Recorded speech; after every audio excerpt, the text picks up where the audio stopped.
Hey guys, it's Ro. Welcome to another Nerdy Nummies. Today I got so many requests to make something Kirby themed. It has been a while. The last time we made something Kirby themed is when we made these cute little pink macaroons. And today we are gonna be making a cake. I really like cakes because they're perfect for parties or get-togethers, and the cake recipe that we're gonna be making today is going to be pink, just like Kirby, so it's gonna be a strawberry cake recipe. And the reason I like it is because if strawberries are not in season where you're at, this cake recipe just uses strawberry jam. Also, Kirby's my favorite character in Smash Brothers. This is who I play. So maybe you're having a little get together at your house, or you're playing Super Smash Brothers Ultimate, or whatever your fancy, you can make a little themed cake just like him. I love him for so many reasons, but one is because he likes to eat, just like me. Same.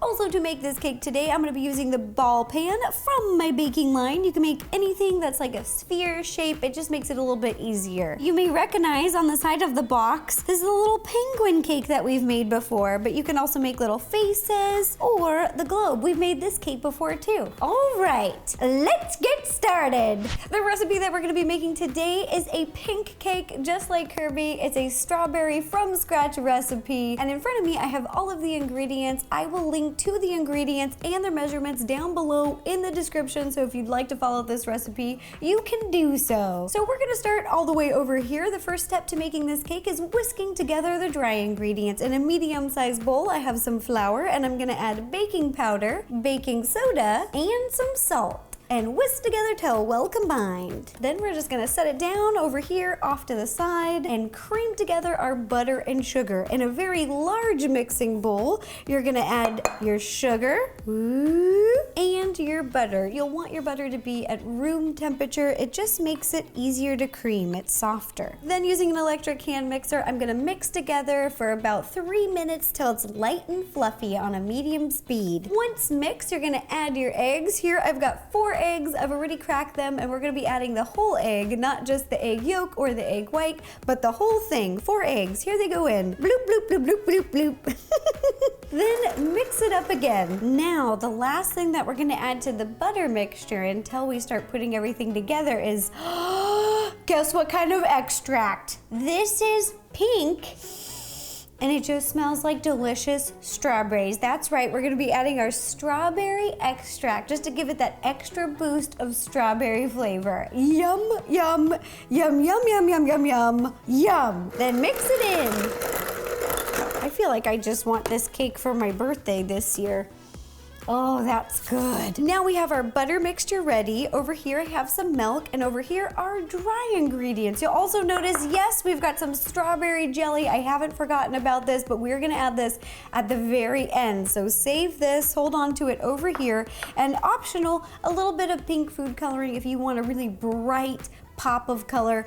It is totally optional, you don't need to though. Now we're gonna alternate adding our milk and dry ingredients to our butter mixture, starting and ending with dry. This is so that everything evenly mixes and you get a great consistency. And you also don't get a dust cloud that goes poof up into the sky. Add a little dry, mix it up, add half the milk, mix it up, a little more dry, mix it up, the rest of the milk, mix it up, and the last of the dry, mix it up. Ooh, this is smelling good. Our batter is mixed, and now it is time to add our strawberry jelly, our strawberry jam, and I'm just gonna scoop it in now. Oh, this takes me back to peanut butter and jelly sandwich days. I'm also gonna add just a couple drops of pink to give it a vibrant look, but this part is totally optional. You don't need to. Now mix in the jelly till it's well combined. Oh, that's very satisfying. I like that. Oh, it's so pretty. The strawberry cake batter is all ready. It smells delicious. It looks like Kirby pink. I am so excited. And then in front of me, I have 2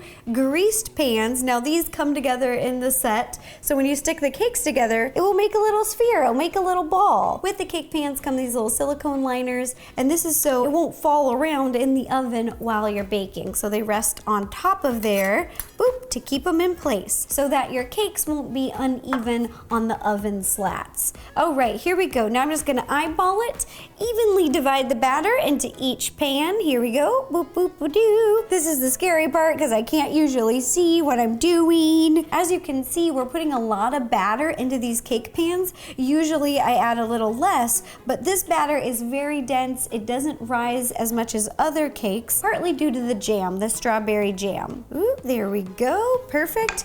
I'm gonna wipe up the pan a little bit. I was a little messy, and then bake these cakes. I'm just gonna place in the whole baking tray, bake them both at the same time. You're gonna heat your oven to 350 degrees and bake for about 30 minutes. Once your cakes have baked, give them plenty of time to cool, and then it's time to frost and assemble them.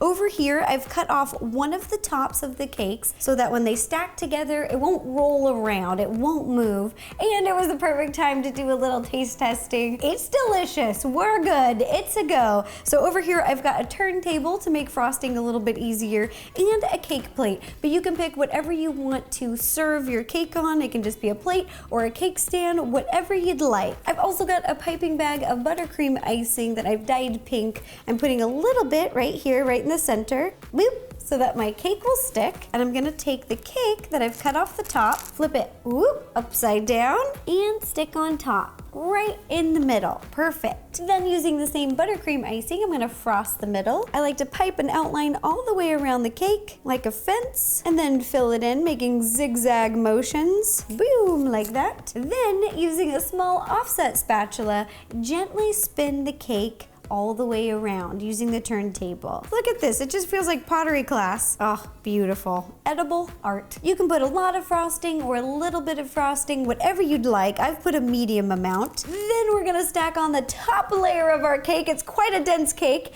It's very heavy. We're gonna eyeball it, line it up. Doesn't this look like a bubblegum like hamburger? Now using the same icing, we're gonna ice the entire cake, starting at the bottom and working your way up to the top. I like to pipe a ring all the way around and slowly work your way up, and it's okay if the bottom of the plate gets a little messy, because using a wet paper towel, you can just wipe it up. And some of you may notice that I am not doing a crumb coat for this cake, and that is because this recipe is very moist. There's a lot of moisture in this cake. As you can see, no crumbs. Look at this. And the smell.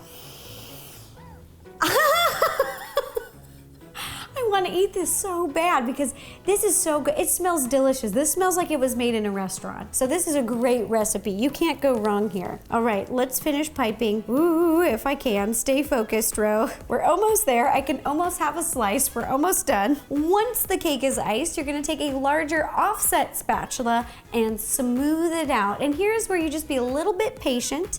You apply gentle pressure like so, and just keep spinning it around the cake. And it will get flatter and flatter and smoother as you go. Just keep applying gentle pressure. Also, the offset spatula really helps for the angle at the bottom of the cake because it's a sphere shape. So you can just put it in at any angle like this and shape it however you'd like. You can really gently cut into it and make it look like a ball. Just keep doing this till you get it as smooth as you'd like. Then pop it in the fridge to chill, and I'm gonna get out some fondant for decoration. While the cake was chilling, I made some fondant pieces right over here on top of this cutting board. We've got Kirby's eyes, cheek, mouth, little feet. For his arms, because you're gonna stick them into the side of the cake, I put some toothpicks in there, so be careful when you're cutting into the cake. But if you'd like them to be lighter weight, you can cut them in half, so it will be half the weight. All right, so I'm gonna start with the feet. For the feet, you can eyeball it. I made some marshmallow fondant and I've dyed it red. I rolled into a ball and then cut off at a diagonal angle so that they could just sit underneath the cake. Now this Kirby, his mouth is closed, so you can do this too. You could pipe a little thin line for a little smile or roll out a little bit of black fondant, but we need an open mouth because he's ready to eat. Boop. Just stick them on right there. Now we're just gonna stick on these cute little eyeballs. They're very easy to make, simple shapes. You roll out 2 oval black fondant pieces and then 2 white circles and 2 blue half ovals. Oh, look at our little Kirby. He's coming together, but you can't forget the pink cheeks. Oh my gosh, look! Last and final step are Kirby's arms. And Kirby can put his arms anywhere. They can be at the side, but he can put his arms all the way up. So you can stick them wherever you'd like. I'm gonna put him up here, because he's gonna be like, yay! 1, 2, 3. Ta-da! Here is the Kirby cake that we made today. A big thank you to you guys for suggesting I make this cake. I love it. Look how cute he is. He's so adorable. Let me know in the comments below what your favorite Smash Brothers character is, because mine is Kirby. I'll be taking lots of pictures and posting this recipe on my social media, so if you are interested in making this cake, you will be able to. And I also really love this strawberry cake recipe because it's creative. If you don't have fresh strawberries at home, but you've got some strawberry jam, this recipe is delicious. It tastes so good, and if you've got some extra jam around the house, it's the perfect time to use it. Also, again, I'll be posting the recipe down below and a link to the pan if you want to use the pan from my baking line. Also, if you like watching these videos, give it a big thumbs up so that I know that you liked it, and don't forget to subscribe and ring the bell. Ooh, yeah! Look at the cake. This is not a dry cake. This is a delicious cake. I love the center of a cake. That's my favorite part. Oh my gosh, this is so good. You don't even need to make Kirby. You could just make cupcakes or something. This is delicious. This is my new favorite recipe. This is so good. I'm just like Kirby right now. I'm just like, bye guys.